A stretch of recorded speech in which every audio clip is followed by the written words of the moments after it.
Hello everybody. And so I thought I'd make a quick video today.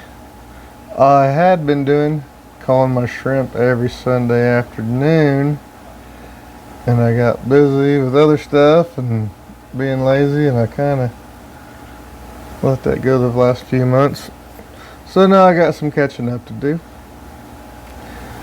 And right now, this is my 75-gallon red shrimp tank.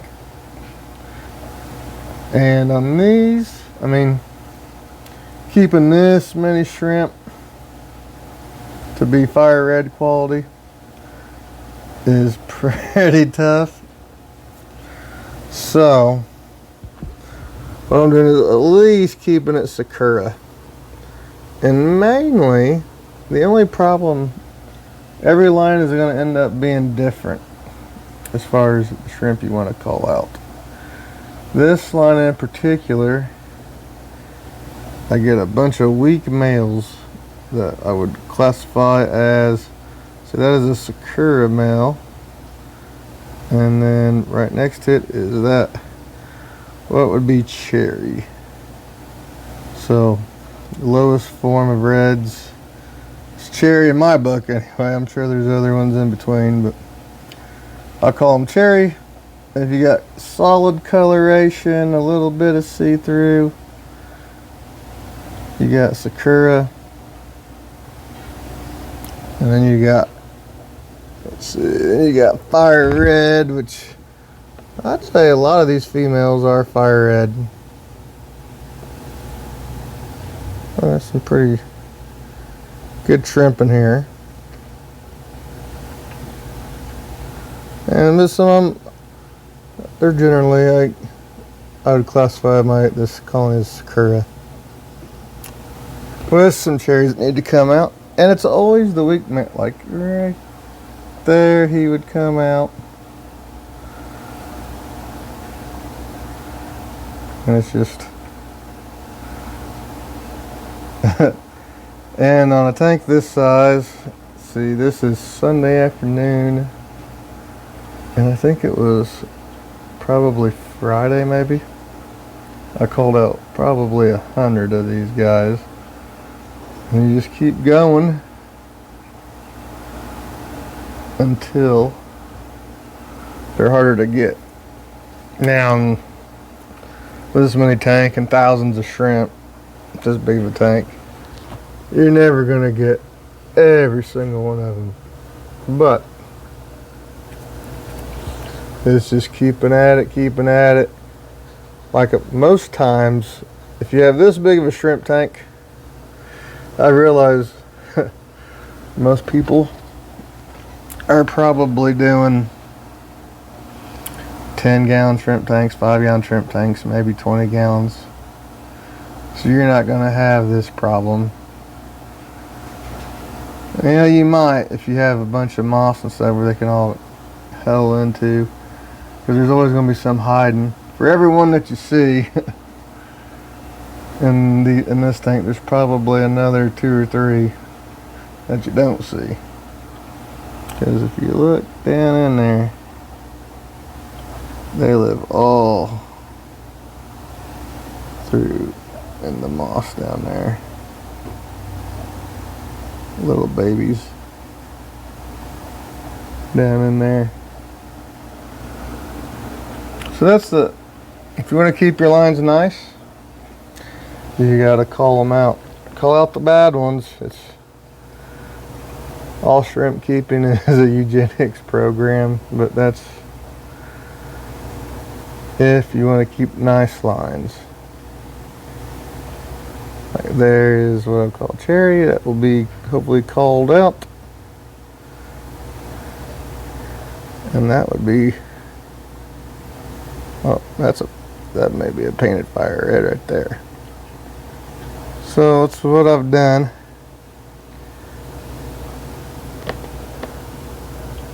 There's some really nice ones. It's always the males that need to go. There's a pretty good male. Even has red legs. But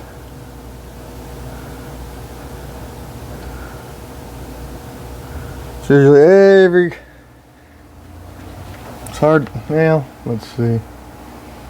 With these big tanks, you're always just taking out what you can. I mean, ideally, if this was my full-time job, I'd come by and look at these tanks and do this every single day. If keeping shrimp was my full-time job and that's all I did for a living, I would come through here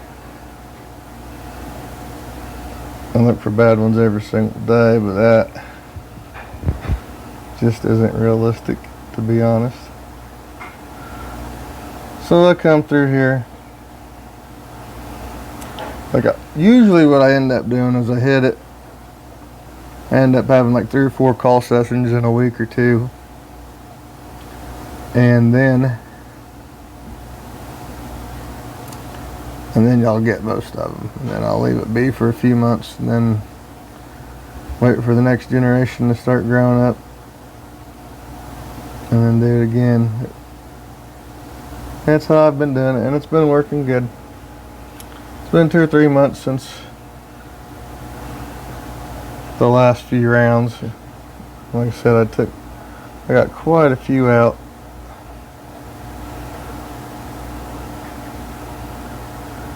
I think it was Friday, and this is Sunday. Probably got 100, 150. And then this round I've got, I don't know how many's in there. 20, 30, 40, something like that.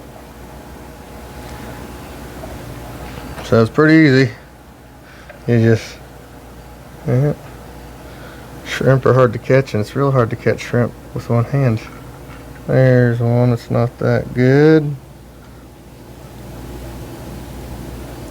And the males, the good thing with the males, the bad ones that you always want to get with this line is they're the ones that are usually up swimming around chasing females. So that's usually what I do, just sit and watch the males that are darting around. And I do look for some bad females. I do net out some females from time to time.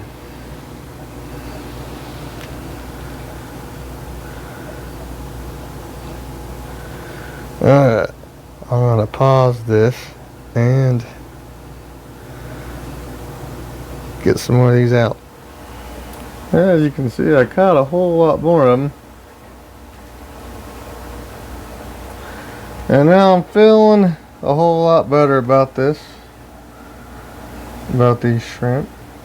Not perfect by any stretch, but feeling a whole lot better. It's just something that you gotta stay on top of. So I think this is going to be something that I end up doing. I'm gonna start doing a whole bunch of shrimp calling, because luckily for work I am going to be home at least for a little bit at the beginning of the new year.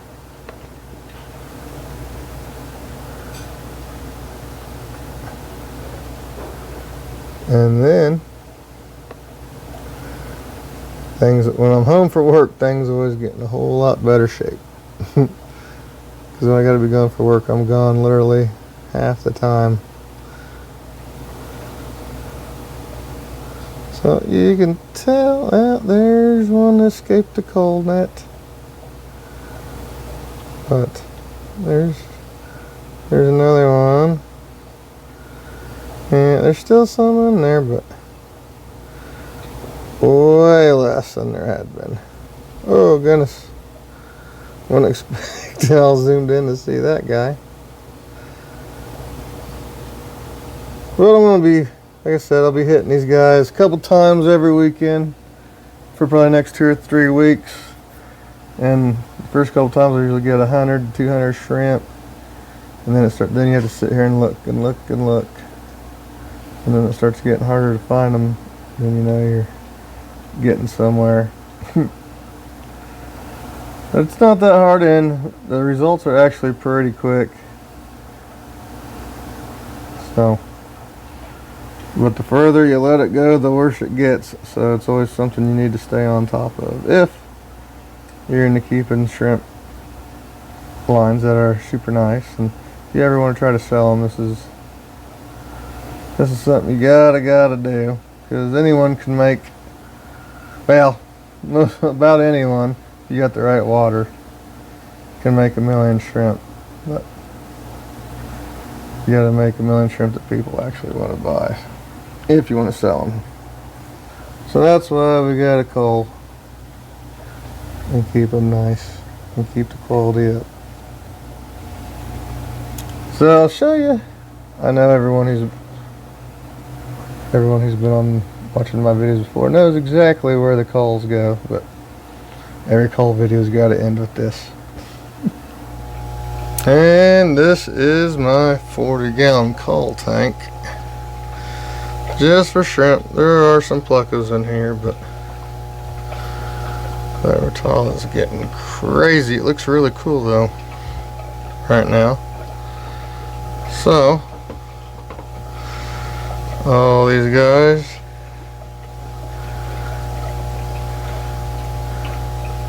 they all get to go live in the cull tank. This is my favorite part of doing this. Ooh, look at all of them.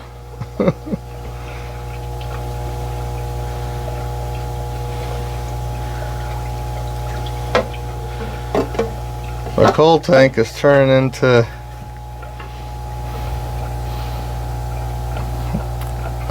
low grade cherry with some blues and oranges in it and greens, because I make so many red shrimp. Well, this is where all the ones who don't qualify, and all my different lines, and they're all left to do what they do.